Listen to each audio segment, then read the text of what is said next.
Pushteti dhe opozita thonë se janë të gatshme të shkojnë në zgjedhje të parakoshme parlamentare.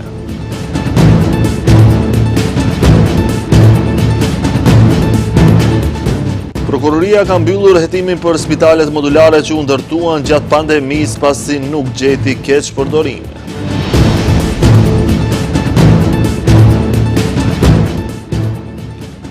LSDM paralajmëroi propozim ligj të ri për rritjen e pagës minimale në 600 euro.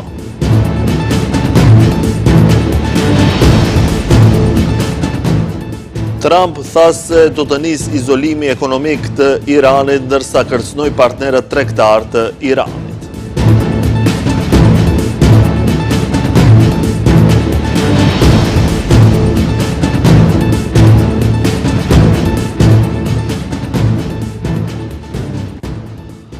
Përshëndetje shikues të nderuar të televizionit Shenja, jemi me lajmet, por partitë politike në Maqedoninë e Veriut shprehen të gatshme për mbajtjen e zgjedhjeve të parakoshme parlamentare. Kryeministri Kristian Mickoski tha sot se do të pranonte shpalljen e zgjedhjeve nëse një kërkesë e tillë vjen nga opozita. Ndërkaq opozita ka sfiduar kryeministrin që ta materializojë këtë deklaratë. Nëse opozita kërkon zgjedhje të parakoshme parlamentare, ne sigurisht që do t'i përgjigjemi pozitivisht dhe natyrisht që do t'i fitojmë. Kështu ka deklaruar kryeministri Kristian Mickoski, duke ju përgjigjur pyetjeve të gazetarëve lidhur me zgjedhjet e parakoshme. Mickoski sfidoi hapur opozitën, duke sinjalizuar se pushteti nuk i friksohet një përballje të re elektorale dhe se nëse do të shpalleshin zgjedhjet e parakoshme, koalicioni i qeverisës pret një tjetër fitore. Ne si koalicion kemi marrë legjitimitet nga qytetarët për të qenë qeveri për 4 vjet, por nëse opozita mendon se nevojitin zgjedhjet e parakoshme, natyrisht se ne nuk do të sillemi si frikacak dhe të qëndrojmë anash, por do t'i përgjigjemi pozitivisht kësaj kërkese dhe natyrisht do të fitojmë. Deklarata e Mickoskit nxiti reagime të menjëhershme nga opozita. Kreu i LSDM-s Venko Filipçe tha se LSDM është gati për zgjedhje kurdo që ato shpallen, me ekip, program dhe plan të ri për vendin, dhe se siç thot ai, nuk do t'jenë alibi për Mickoskin për zgjedhje. Jo, nuk do të jemi alibi, do të ketë zgjedhje kur do të mbarojnë parat për tendera të korruptuar. Kjo është ajo që u intereson atyre, asgjë tjetër. Ne jemi sigurisht gati, po përgatitemi çdo ditë. Nëse më pyetni nëse jemi gati me një ekip, jemi gati me një program të mirë. Nga BDI ka kërkuar që deklarata e kryeministrit të shndërrohet menjëherë në veprim. Kërkojmë që brenda ditëve të përcaktohet afati më i shpejt kushtetues, të fillojnë përgatitjes zgjedhore dhe qytetarëve t'u jepet mundësia të vendosin për drejtimin e vendit. Nëse oferta e kryeministrit është serioze, nuk ka arsye për vonesa, arsyetime apo kalkulime politike. Opozita ka dhënë përgjigjen e saj, BDI është e gatshme. Edhe nga ASH në reagimin e tyre thanë se janë të gatshëm që sot të ulen dhe të caktojnë datën e zgjedhjeve. Ata theksojnë se nuk ka nevojë për taktizime, prolongime apo kalkulime politike. Ndërkaq nga Vlen kanë theksuar se për ta prioritet janë projektet infrastrukturore. Për Vlenin është e rëndësishme që të sigurojnë vazhdimin e ndërtimit të korridorit 8, ndërtimin e rrugës Shkup-Llaç që fillon për disa ditë dhe ndërtimin e rrugës Tetov-Prizren që po punohet intensivisht. Këto projekte për ne janë shumë më të rëndësishme se zgjedhjet dhe pushteti. Në këtë përplasje të re mes pushtetit dhe opozitës, mbetet e hapur mundësia e zgjedhjeve të parakoshme parlamentare. Pushteti thotë se është i gatshëm të përballet sërish me vullnetin e qytetarëve, ndërsa opozita kërkon që kjo gatishmëri të dëshmohet me veprim konkret. Shefi diplomacisë të Maqedonisë së Veriut Timço Mucunski ka prezentuar sot para ambasadorëve të vendit 3 prioritete strategjike të diplomacisë së Maqedonisë. Gjatë këtij këshilli, Mucunski është fokusuar edhe në diplomacinë ekonomike, me që rast paralajmëroi hapjen e mundësive për tregje të reja dhe intensifikimin e bashkëpunimit me vendet të Gjirit Arabik. Ministri i punëve të jashtme dhe tregtisë së jashtme Timço Mucunski deklaroi para mbajtjes së këshillit të ambasadorëve se mbrojtja e interesave kombëtare maqedonase, shfrytëzimi i potencialit të përfaqësive diplomatike konsullore në fushën e diplomacisë ekonomike dhe mbrojtja e qytetarëve që jetojnë jashtë kufive të shtetit janë 3 interesa strategjike kombëtare që sot u është prezantuar anëtarëve të këshillit të ambasadorëve. Mucuski theksoi se qëllimi i kësaj seance është që ambasadorët dhe konsulit e përgjithshëm drejt për drejt të dëgjojnë prioritetet për vitin e ardhshëm dhe të marrin udhëzime për veprime lidhur me interesat kryesore strategjike kombëtare. E para është mbrojtja e interesave kombëtare maqedonase, e dyta është shfrytëzimi i potencialit të përfaqësive tona diplomatike konsullore në fushën e diplomacisë ekonomike, por edhe stimulimin e tregtisë, përkatësisht komponentës së eksportit të ekonomisë sonë. E treta është mbrojtja e interesave të qytetarëve tanë jashtë kufive të vendit, pavarësisht nëse bëhet fjalë për qytetarë të Maqedonisë që jetojnë jashtë shtetit apo për qytetarë tanë që udhtojnë për arsye të ndryshme. Sa i përket diplomacisë ekonomike, Mucuski tha se Bashkimi Evropian mbetet partneri kryesor tregtar i Maqedonisë së Veriut, ndërsa shtoi se në periudhën e fundit po punohet edhe për forcimin e bashkëpunimit të tregtar me Shtetet e Bashkuara të Amerikës. Vendet e Gjirit Arabik janë po ashtu vende me të cilat shohim interes dhe synojmë një bashkëpunim të intensifikuar në periudhën e ardhshme. Pra, sigurisht, prioriteti ynë kryesor është bashkëpunimi me partnerët tanë tradicional tregtar, por njëkohësisht po hapi mundësi edhe për tregje të reja, dhe kjo është pjesë e prioriteteve të përfaqësive tona diplomatike dhe konsullore. Në seancën e sotme të Këshillit të ambasadorëve ishin të pranishëm pjesa më e madhe e misioneve diplomatike dhe konsullore të Maqedonisë së Veriut. Kjo mbledhje mbahet për herë të parë pas vitit 2019, ndërsa ministri tha se synimi është që kjo të shndrohet në një ngjarje të rregullt të vjetore. Dialogu politik për ndryshimet kushtetuese dhe zhbllokimin e punës të kuvendit pritet të vazhdoj pas pushimeve. Kryeministri Mickoski thotë se qeveria është e gatshme për bisedime, por pa të i kaluar vijat e kuqe. Në planin e marrëdhënieve me Bullgarinë ai kërkon reciprocitet në respektimin e të drejtave të komuniteteve në të dyja vendet. Kryeministri Hristian Mickoski i pyetur se nëse ndryshimet kushtetuese me efekt të vonuar janë rikthyer në tryezë për të tejkaluar mosmarrëveshjen me Bullgarinë dhe se pas pushimeve a do të ketë bisedime me opozitën për të tejkaluar bllokimin në parlament me shumicën e Badenterit, tha se për të dyja rastet do të ketë bisedime derisa të arrihet një zgjidhje. Politika bazohet në bisedime. Unë jam një nga ata politikanë që duan të flasin derisa të arrihet një zgjidhje, si në rastin e parë ashtu edhe në të dytën. Ne do të vazhdojmë të flasim. Sigurisht, ne i dim cilat janë vijat tona të kuqe dhe brenda këtyre vijave të kuqe do të përpiqemi të gjejmë një zgjidhje si për çështjen e parë ashtu edhe për të dytën. Lidhur me deklaratën e kryeministrit bullgar Rumen Radev, se ai mbështet zgjerimin e Bashkimit Evropian, por kërkon përmbushjen e detyrimeve të marra dhe mbrojtjen e bullgarëve në RMV. Mickoski tha se kushtetuta ofron mbrojtje serioze për të gjithë qytetarët dhe se këtë e ka dëshmuar edhe Këshilli i Evropës, i cili merret me të drejtat e njeriut. Por siç thot ai, të njëjtën nuk e vepron edhe Bullgaria. Tani këtu vim te tema e dytë, dhe ajo është se çfarë bëjmë me komunitetin maqedonas në anën tjetër të kufirit, duke pasur parasysh se Bullgaria ka ratifikuar një qeveri tjetër, jo kjo e zotri Radevit, se do t'i respektojë të drejtat e njeriut, ndërsa nga ana tjetër vazhdimisht shmang regjistrimin e shoqatave të komunitetit maqedonas në Bullgari. Mickoski tha se deri tani nuk është iniciuar ndonjë takim në çfarëdo niveli. Ai potencoi se preqe përpjekje diplomatike për të gjetur një zgjidhje. Fillimisht i afrojnë qëndrimet e të dyja palëve. Nëse ka mundësi për një afrim të tillë, atëherë jam absolutisht i gatshëm, tha Mickoski. Pas 5 viteve hetim, Prokuroria për ndjekje të krimit organizuar dhe korrupsionit ka mbyllur lëndën për furnizimin e ndërtimit të 19 spitaleve modulare gjatë kohës së pandemisë. Lënda ishte hapur pas djegjes së spitalit modular në Tetov, por sipas konstatimeve të prokurorisë nuk ka prova se gjatë ndërtimit të këtyre spitaleve është keq përdorur pozita zyrtare. Prokuroria Themelore Publike për ndjekjen e krimit të organizuar dhe korrupsionit e ka mbyllur procedurën për prokurimet publike lidhur me ndërtimin e spitaleve modulare gjatë krizës së Covidit, pasi ata kanë vlerësuar se nuk ekziston dyshim i bazuar se është kryer vepra penale keqpërdorimit të pozitës dhe autorizimeve zyrtare. Prokuroria përgjegjëse Verica Berçeçka Kristeva në brifingun e sotëm me gazetarët ka njoftuar se pas analizës së detajuar të dokumentacionit të mbledhur dhe kompleks, nuk janë konstatuar veprime me të cilat janë tejkaluar autorizimet zyrtare. Po ashtu, prokuroria ka konstatuar se nuk ekzistojnë elemente për veprën penale të parashikuar në nenin 353 të kodit penal.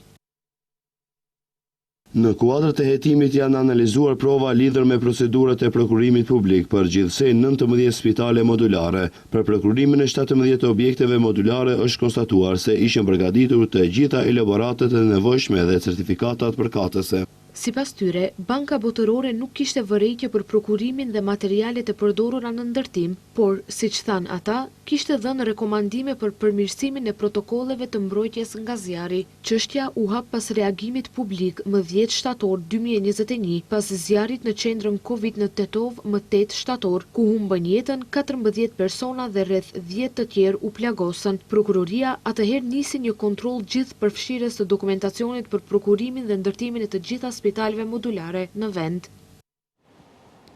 Partia opozitare LSDM ka aktualizuar sërish kërkesën për rritjen e pagave minimale, pasi vlerëson se shuma aktuale nuk është e mjaftueshme për standardin jetësor të qytetarëve.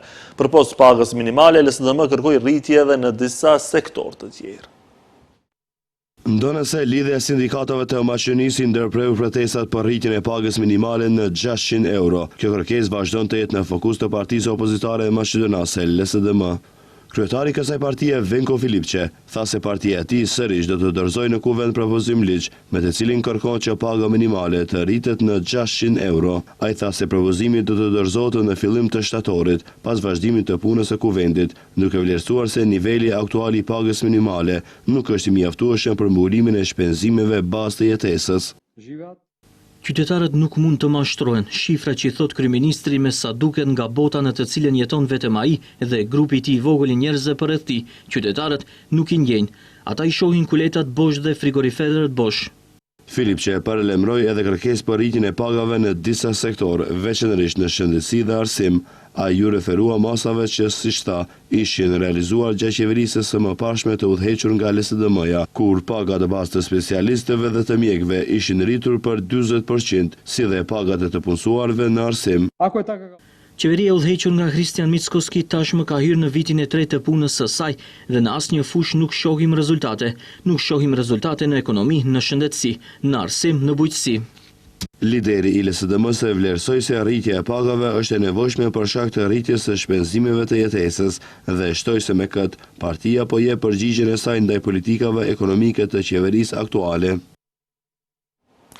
Të hyrat nga pagesa e taksave rrugore kanë shënuar rekord në gjysmën e parë të vitit, sipas ndërmarrjes për rrugë shtetërore mbi 1.9 miliardë denar janë mbledhur deri në qershor, ndërsa kanë shënuar rritje edhe pagesat elektronike me M-Tag vazhdojnë të rriten.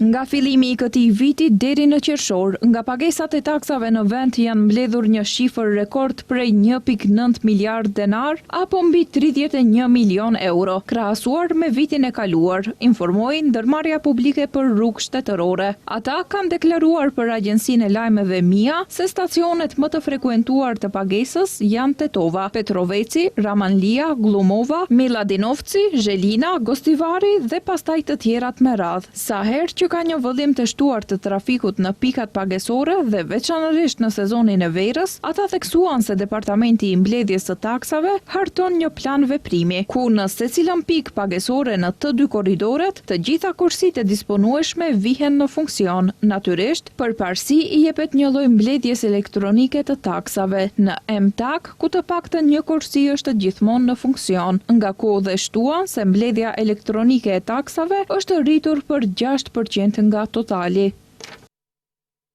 Pjesëmarrja e mbledhjes elektronike të taksave në qarkullimin total është 36%, nga gjithsej 11 stacione të pikave pagesore ku janë të vendosura. Të dhënat mbi shitjen e pajisjeve elektronike dhe rimbushjen e tyre, veçanërisht pasi pajisjet M-Tag janë gjithashtu të kapshme në pikat e shitjes së operatorëve, tregojnë se mbledhja elektronike e taksave është rritur për 6% nga totali. Ndërkaq, udhëheqësia e kësaj ndërmarrje gjatë promovimit të mundësisë së blerjes së M-Tax nga operatorët celular, informoi se po shfrytëzojnë futjen e një modeli të mbledhjes së taksave si në Serbi, pra një sistem të mbyllur për mbledhjen e kilometrave të përshkruara. Për këtë qëllim, një studim është duke u zhvilluar tashmë për të futur një sistem të tillë të pagesës në korridorin 8. BDI kërkon reagim më të shpejt dhe më të koordinuar të institucioneve ndaj virusit të Nilit Perëndimor. Nga kjo parti thonë se qytetarët nuk kanë marrë ende një përgjigje të qartë për masat parandaluese dhe kërkojnë aktivizimin e një plani kombëtar, mbikëqyrje të mushkonjave dhe protokolle të qarta për trajtimin e rasteve.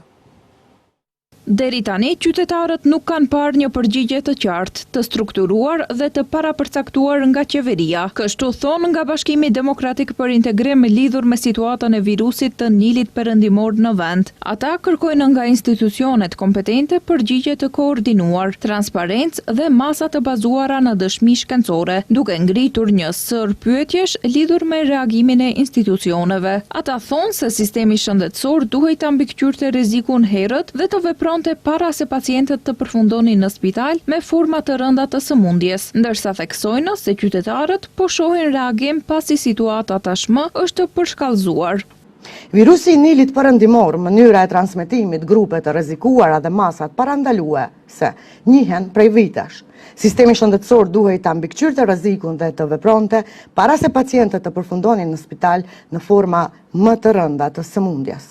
Ndërsa Mbretëria e Bashkuar që më 21 maj publikoi një plan të qartë për përballjen me virusin e Nilit Perëndimor, duke përcaktuar rreziqet, masat dhe përgjegjësitë e institucioneve, nga BDI thonë se një qartësi e tillë ka munguar në Maqedoninë e Veriut. Sipas tyre, duhet të dihej qartë kush vepron, kur vepron dhe çfarë masash duhet të ndërmerren në çdo nivel të rrezikut. Bashkimi Demokratik për Integrim kërkon aktivizimin e menjëhershëm të planit kombëtar për përballjen me virusin e Nilit Perëndimor. Mbikëqyrje të përforcuar epidemiologjike dhe kontroll sistematik të mushkonjave, e veçanërisht në zonat me rrezik të shtuar. Koordinim të lartë dhe të qartë ndërmjet Ministrisë së Shëndetësisë, Institutit dhe qendrave për shëndet publik, komunave, institucioneve veterinare dhe atyre mjedisore. Ata theksuan se edhe komunat kanë përgjegjësi. Sipas tyre, ato duhet të identifikojnë zonat me rrezik, të kujdesen për higjienën publike dhe eliminimin e burimeve të ujrave të ndenjura, të bashkëpunojnë në kontrollin e mushkonjave dhe të informojnë qytetarët.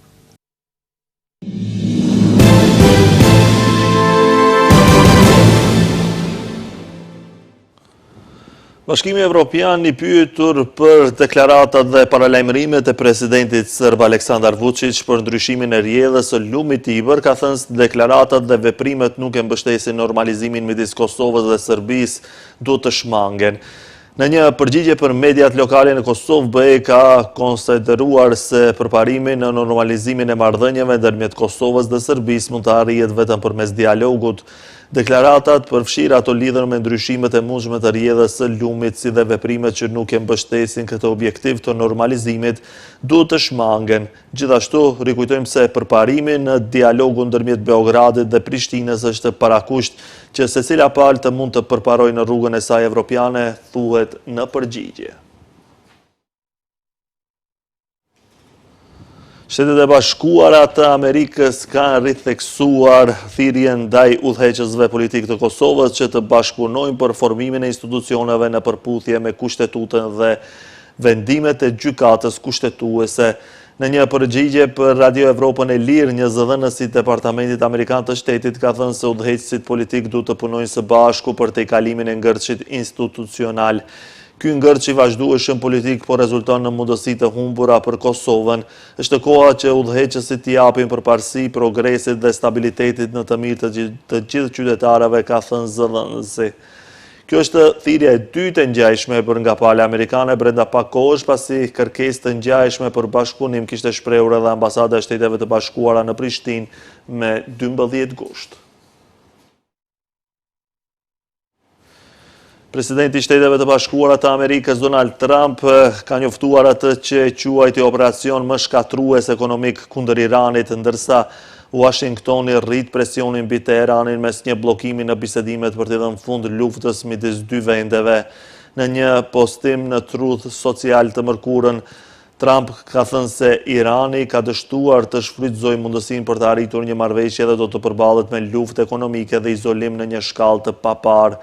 Çdo vend që lejon institucionet e tij financiare, bizneset, aeroportet ose subjektet qeveritare të ofrojnë çdo lloj ndihme për Iranin do të përballet vetë me pasoja të tmerrshme ekonomike, kontrabanda e naftës, linjat e shkëmbimit, transfertat e parave të gatshme, shtëpitë e këmbimit, regjistrat e anijeve, kompanit fasad, të gjithë duhet të ndalen tani.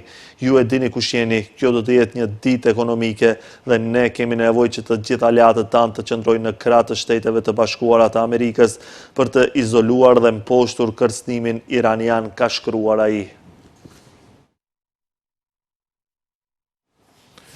Ndërkaq, ministri i jashtëm i Iranit ka thënë të ejtën se fushata e sapo shpallur nga presidenti amerikan Donald Trump e quajtur dita D ekonomike kundër Teheranit do t'i sjellë Washingtonit disfat të mëtejshme dhe do të thellojë armiqësinë e iranianëve ndaj SBA-s. E ashtu quajtura dita D ekonomike është një diverzion nga kriza e vetë Amerikës, borxhi pa precedent dhe rritja e kostove të interesit, ka shkruar Aranxhi në platformën sociale amerikane X. Dyfishimi i politikave të dështuara vetëm do të sjellë humbje të mëtejshme dhe armiqësi të iranianëve, ka thënë ai, duke shtuar se terrorizmi ekonomik i SBA-s kërcënon ekonominë globale dhe sovranitetin në mbar botën.